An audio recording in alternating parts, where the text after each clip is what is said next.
Well, we're going to try to gather everybody back up, and it started on our panel discussions today.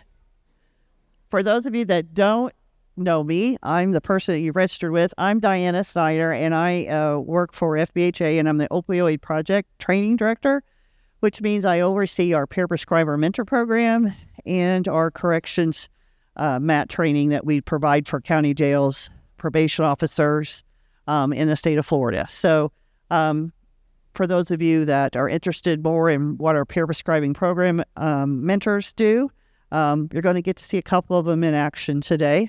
So to start off this morning, we're going to talk, and I know Dr. Delaney touched on it a little bit, but talking about medication first, how that involves, what it looks like in treatment. I think Dr. Delaney really kind of touched on it and described what it was compared to the housing first policy, but very similar, but how that can work in your practice, what you're doing, what your agencies is doing, your organization. And I want to have Dr. Hunt. Jason Hunt is one of our peer prescriber mentors. He has a history in OBGYN, but he became interested in addiction medicine, moved to Gainesville at University of Florida, got his addiction certification there, and really began to look at the use of the medication with pregnant women. And his knowledge of the background of treating individuals with the medication really is one of his key points. He's very passionate about what he does. He could sit and tell you lots of stories if you wanted to listen for a long time about his work, but he currently works for Recovery Keys over Ponte Verde. Is that right? Ponte Vedra? Okay. Southern Indiana doesn't necessarily go into that. And he's from Kentucky. He understands. So, and also we have Celeste. Well, I'm going to try your last name. What's your last name? Jadico. Is it right? Jadico? Okay. All right. And she is our psychiatric nurse practitioner with Park Place Behavioral. She's been there for about 2 years, and she helps oversee their medication-assisted treatment program. And we also have April Kaywood. She is also a psychiatric mental health nurse practitioner with the David Lawrence Centers. And how many years have you been there, April? About three total. So I want to let them start off on there. It's going to be interactive again. They're going to talk a little bit about what they see in their work. Dr. Hunt's going to go through a little bit more about medication first. Also on your tables, there is a table tent with our evaluation for the day. So before you leave today, we please ask that you fill that out. But I'm going to turn it over to Dr. Hunt. Thank you. Can everybody hear me? Can everybody understand me? That's the question, right? Like Dana said, I became interested in addiction medicine as a kind of trial by fire in Alabama, where I was practicing OBGYN in the height of the opioid crisis. So many pregnant women addicted to opioids at that time with very little understanding of MAT, MOUD, pharmacotherapy, even though it's been the gold standard in pregnancy for a long, long time. Women were actually being taken off their medications even when they were prescribed by a physician. So I retrained at the University of Florida in addiction psychiatry, where my goal was to go back to Alabama and open up a one-stop shop for pregnant women with addiction. That was all I was going to see. After the fellowship, I was offered a faculty clinical position at UF, and I stayed there for 9 years, and then recently have kind of relocated over to the Jacks Beach area at Recovery Keys in Ponte Vedra. Going to talk just in general kind of about medication first, and then we're going to go with Celeste and April and get some of their experience at actively treating patients, and then hopefully we'll open this up to kind of very interactive. I did take some notes as I was listening to the first several speakers, and I liked what Secretary Hatch said about, as we all know, it is a family disease. The one thing I like about treating this disease or treating an addiction is not only are you treating the patient, you're treating generations. If you help her, you help her child, you help the child's child. It really is passed down, epigenetics and other mechanisms, so it's really fascinating. Another concept that was brought up is how doctors aren't really trained in addiction and haven't been. It wasn't until 2016 to where addiction medicine was actually a requirement or a core rotation in medical school. Now, at the University of Florida, it was a core rotation since 1998. They were the first first medical school to introduce addiction medicine into their curriculum. In 2016, more and more have come on board.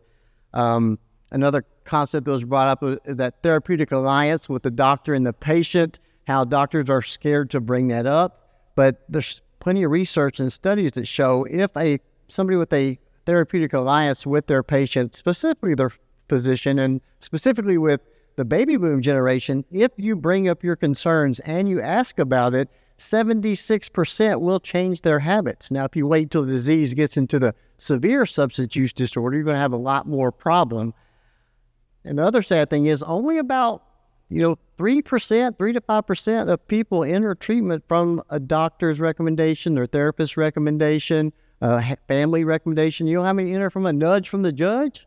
About 80%. So we really need, we talked about, Dr. Delaney mentioned SBIRT, but just we need to really be cognizant and bring this up because they will hear it, and don't kind of give up on that, really. How many have heard of harm reduction? How many have heard of MAT? Correct. Now we're talking more about moved into MOUD or pharmacotherapy, medications for opioid use disorder. Now, when you hear harm reduction, what do you think of? Do you think of heart disease? Do you think of diabetes? Well, they're both practiced with harm reduction, right? But unfortunately, the stigma of that word, we usually think of addiction when we hear harm reduction.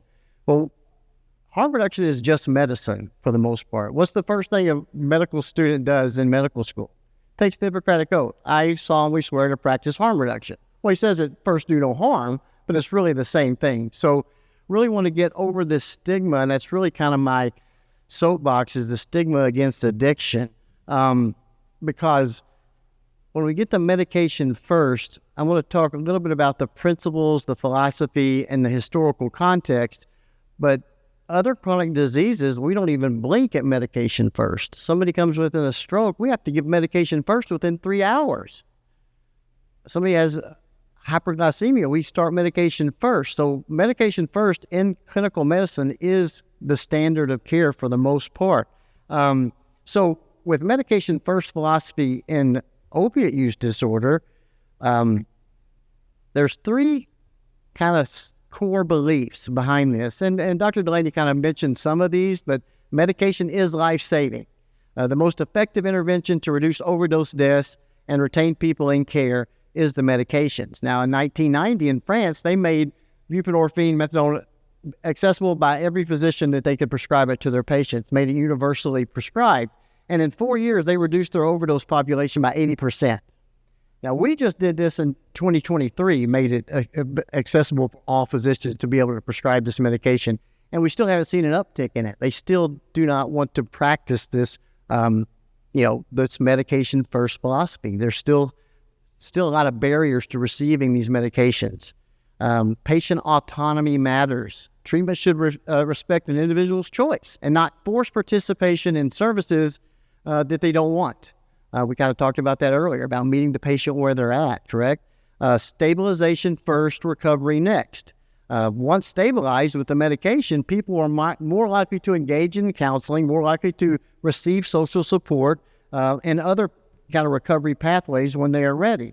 Now, granted, if everybody had access to treatment, if not 1 and 2 out of 10 received treatment, we probably wouldn't have to have this conversation as directly as we have. But the sad reality is most people who need treatment do not receive treatment. That's why these medications are so vital. If everybody got the treatment they needed, it wouldn't be as, there'd be a place for them. But the fact that people don't get treatment is the reason that they are so necessary. And they are been proven to definitely reduce overdose, right?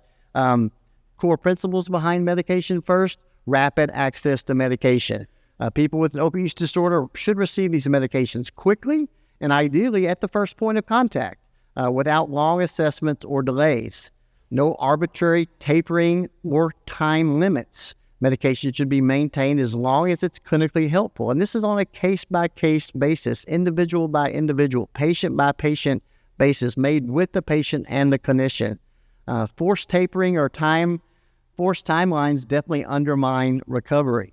Voluntary psychosocial services. There's no doubt psychosocial services, counseling, CBT definitely improve outcomes. They improve outcomes in the lowering hemoglobin A1C and diabetes. They reduce overall mortality in heart disease, as well with cardiac rehab, social support groups as well. So we know they're vital and they're definitely needed and they improve outcomes, but they shouldn't be mandatory and required in order to receive the treatment. Low barrier, patient-centered care. The goal is to remove unnecessary rules, stigma, structural barriers that keep people from life-saving treatment, basically life-saving medications.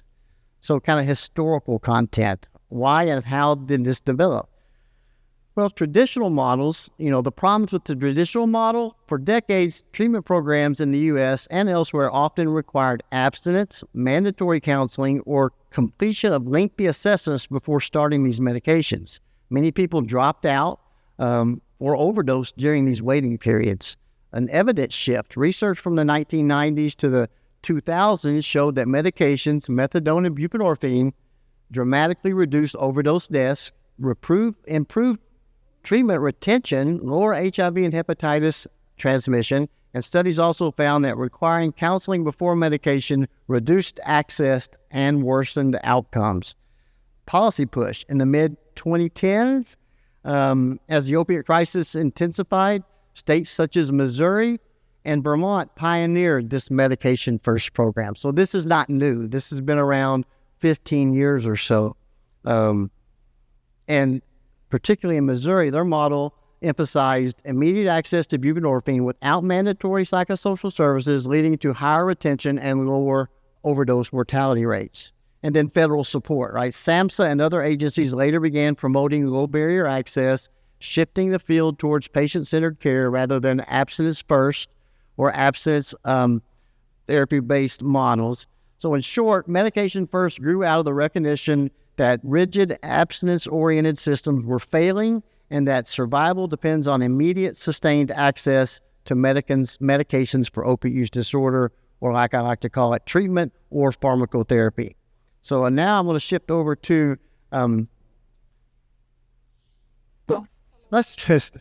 Leslie and April to explain some of their experiences and their work in the field, and then I'll kind of follow up after that as well. Any questions on any of that we can take? Like I said, I'd like this to be completely interactive. No questions are out of bounds.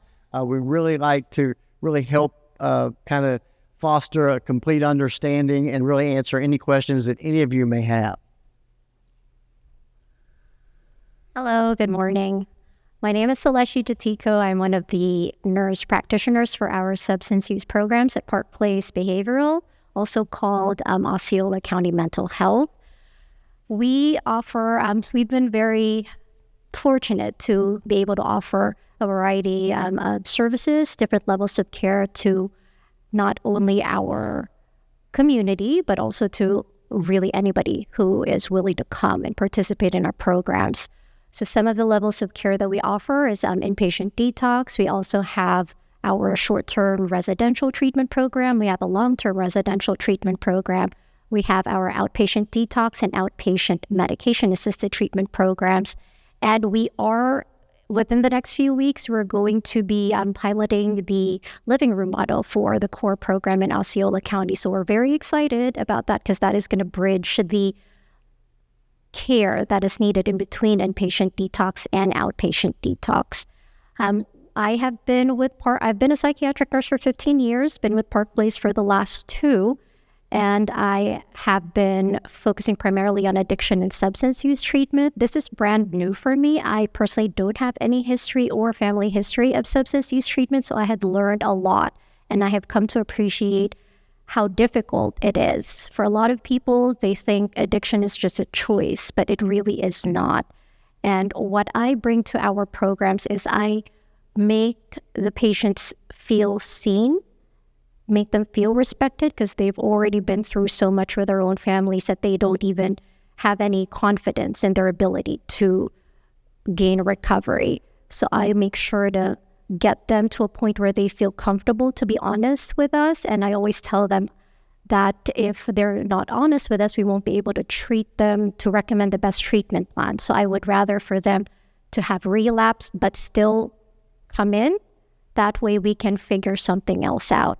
So far in my 2 years at Park Place, we have expanded our substance use program significantly, and I'm very proud of that. We have patients coming down from Gainesville or Jacksonville, and we even have a patient coming in every month from Puerto Rico to receive their Vivitrol shots. I am right now, because the program has gotten bigger, we have another provider who is focusing on the inpatient programs so that I can continue to manage and expand our outpatient detox and MAT programs. We offer a variety of medication-assisted treatment options, including transmucosal buprenorphine, as well as extended-release buprenorphine, and oral naltrexone, and extended-release naltrexone, and oral acamprosate as well. We also partner with our county jail, and we provide MAT services to clients who are currently incarcerated. We offer the extended release versions. We offer Vivitrol, and we will also start offering the extended release buprenorphine to the county jail clients. That's it.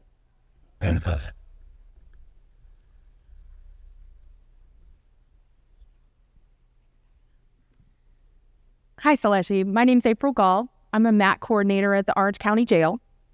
And it has been my experience in the past that inmates that were transferring from Orange County, going to Osceola, if they were on MAT, they would just not get anything at all when they got there. If they were on something, they'd detox them off, and that was it. Are you saying that's changed at this point, which sounds good, maybe? Yeah. Okay. But there's no methadone yet.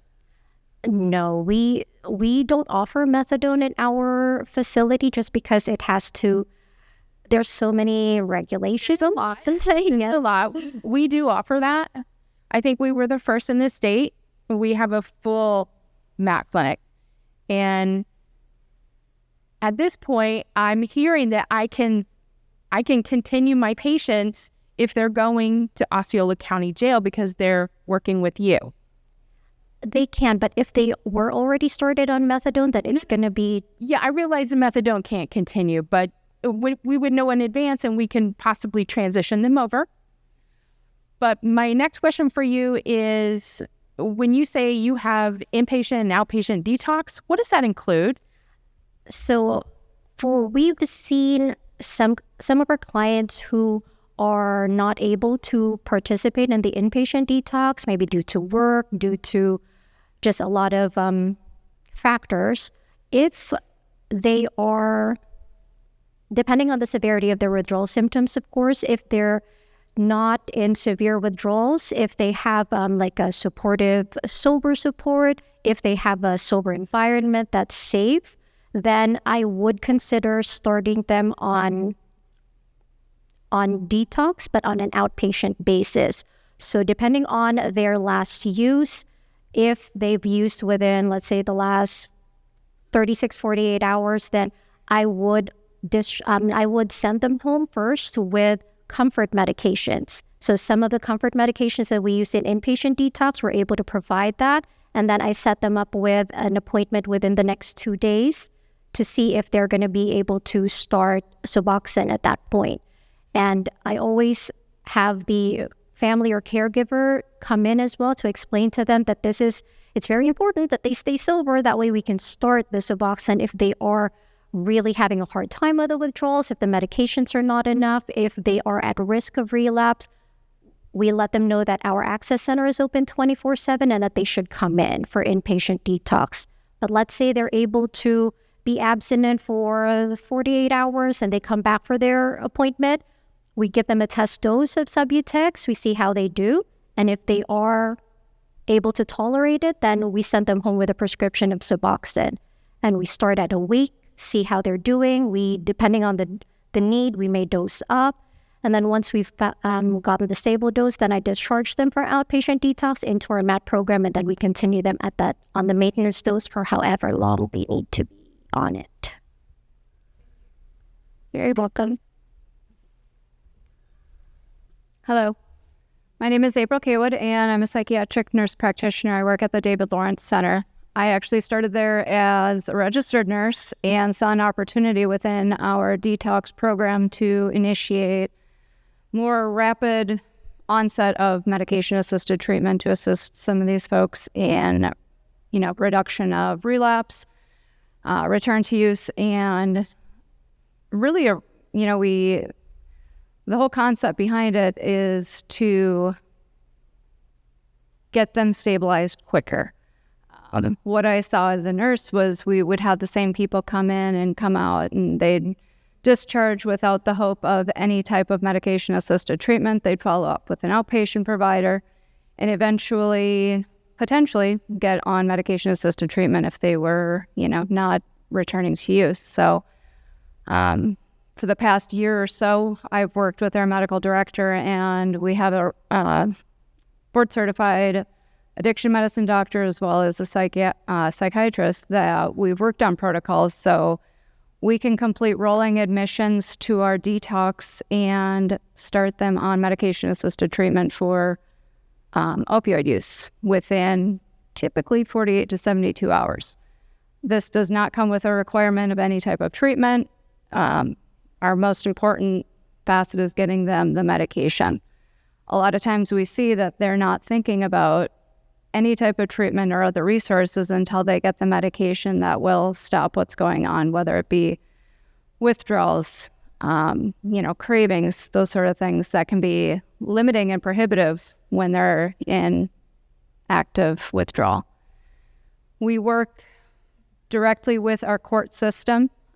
We help manage a drug court, veterans court, as well as mental health court to help the folks that are coming, out of jail, prison, et cetera, to get the medications that they need. We have recently and are in the process of working with local EMS as well as local hospitals to do a more rapid admission to medication-assisted treatment so we can get our community these medications quicker. What that process looks like is if they present acutely overdosed, they will be given an option to present to David Lawrence or to a hospital and get on the medications, and then we step in, we continue it.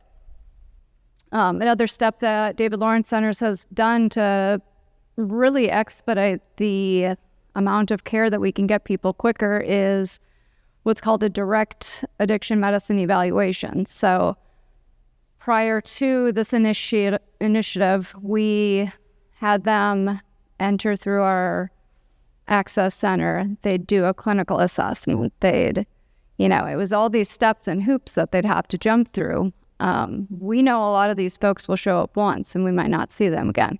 If we can get them to show up once, we do a direct addiction medicine evaluation and get them help the same day. So those are some of the initiatives we're working towards to really lean into this medication first initiative. Yeah, and hopefully we're preaching to the choir here. Most of us here probably are all in support of medication first or medication for opioid use disorder. But up until recently, there were still big name programs that didn't even allow MAT, MOUD. And there's still plenty that won't for pregnant women, which has been the gold standard since the 60s and 70s. Now, treatment duration, I want to just talk about some of the difference between the traditional models and the new models that most of us are aware of. But treatment duration with medication first is individualized, no forced tapering. I know, like I said, I know treatment centers up to 2 years ago that would force tapering if they came in on MAT or medication for opioid use disorder. Philosophy, harm reduction and patient autonomy, prioritize survival, stabilization, and choice versus the abstinence-oriented and program-driven. Those programs are still out there in abundance. Outcomes prioritized with the new medication-first approach versus traditional approaches, reduces overdose deaths, improved retention, stabilization, and it gets them more ready for recovery. Again, the barriers, minimal with medication first versus higher and rigid with the traditional models. Minimal barriers reduces the rules, removes stigma, and then evidence-based. There is strong evidence that MOUD or medications for opioid use disorder in this country reduces mortality by 50 to 70% in almost every study that looked at these. It improves long-term recovery outcomes versus the weaker evidence in the abstinence-based old traditional models where there's a much higher dropout and relapse rate. And so basically, medication first flips the traditional model on its head by treating medication as the entry point rather than a reward for compliance. I know we had to speed through it. We didn't have a lot of time. So we got about 7 minutes. So we have questions, comments. What are you all doing in your work? What are you seeing related to the medication? All right, Taylor. Yeah, specifically for you, Dr. Hunt, I'm from Tri-County Human Services. I'm specifically within our outpatient programs. But we have significant funding, as a lot of the state does, for pregnant and postpartum women. And so my case managers and peers who specifically oversee those programs, how can we, for a woman who's currently pregnant, who's maybe really concerned about a medication, even though it likely is their best option, how can we have that conversation before they're even willing to get into a doctor's office or our provider's office to consider medication-assisted treatment? Well, I mean, no offense, but not likely. There's no negatives to the medication really for pregnant women, right? It's almost medical malpractice not to offer. Not the fact that they have to be on it, but that discussion needs to be had, because as far as outcomes go, mother and baby outcomes are all improved with medication, especially early treatment. Every measurable is basically improved with medication-assisted treatment in pregnant women versus abstinence-based or no medication, right? That's still, we were talking about this, it's still a barrier. There's still a lot of programs that will not take pregnant women. When I was at the University of Florida, we'd have somebody come in the Shannon Psychiatric Hospital detox or dual diagnosis unit, and we would spend days trying to find a program. It's really about education. FADA, we put on, last year we did entire year of dedicating education of opiate use disorder in pregnancy and treating of opiate use disorder with MOUD in almost all the managing entities in Florida. So it's really about education. Access to care is a difficult one. There's still a lot of programs that do not allow or do not treat pregnant women, and it's baffling to me, really. The data is clear, and it has been clear that it's the gold standard treatment for a very long time. So are any of you have policies? I know we're going to talk about this a little bit later, but is medication first the key thing that you look at when you're treating a patient with MOUD that walks in your door? I mean, that's what this conversation is about. Is that the first step that you all are taking? Yes, no? What you're looking at? No? Some of you, yes, no? How that works in your program that you're doing? No? April, I know that you do a lot at the jail in Orange County. That's one of your first things that you guys do there, right?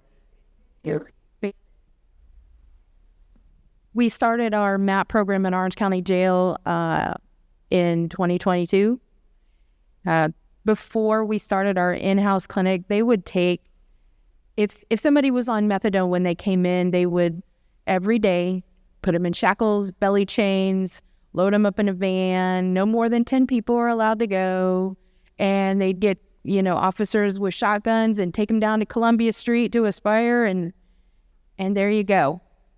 And then they'd wait, and then they'd bring them back in their shackles, and it was dangerous for everyone involved. And so we opened our clinic, and we started with our 10 patients, and now we have over 90.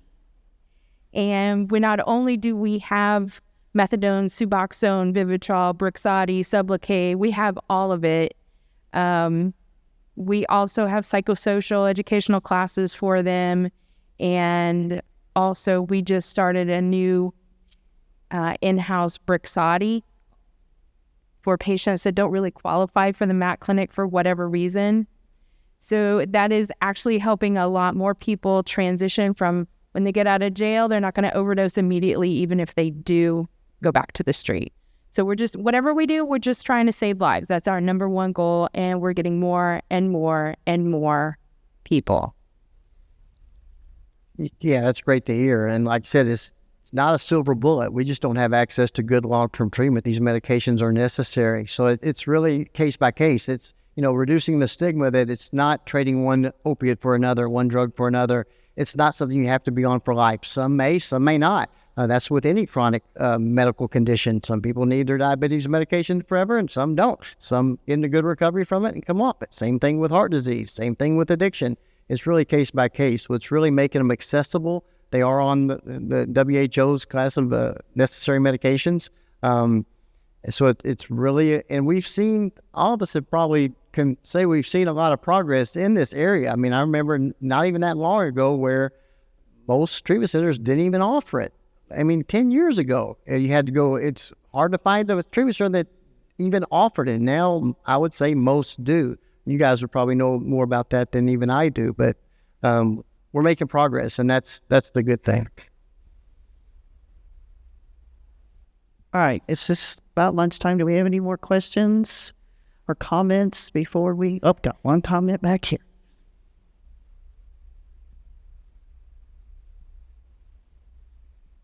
More of a comment. So just really encouraging to see what's happening in Orange and Osceola County. I'm in Brevard, and I actually have a few meetings coming up with Brevard County Jail about this very topic, because having medication treatment there is, I mean, for pregnant women it is provided, but outside of that, it's non-existent. So I want to talk to both of you.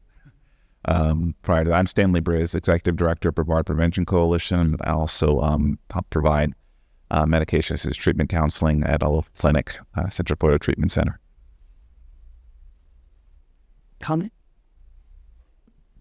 I was just going to share, I work for an FQHC. So one of the things we've done for our OB patients is they don't have to wait to come in.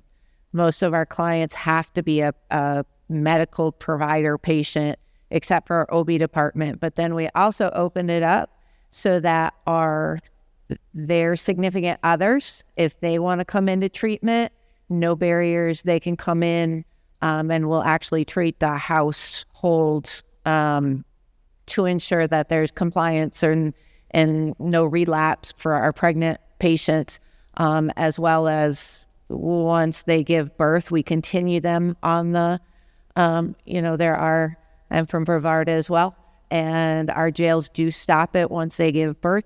However, we continue and transfer them over into our regular MAP program after about 6 months postpartum, as well as everybody gets screened upon admission for our pregnant women. So I find that very helpful. We found that it's very helpful to open it up to their partners and allowing them to get the treatment and to reduce barriers to access by allowing them to just come in rather than our normal pathway of medical care first, which is FQHC required. So well, that's good to hear that you're following federal guidelines, right?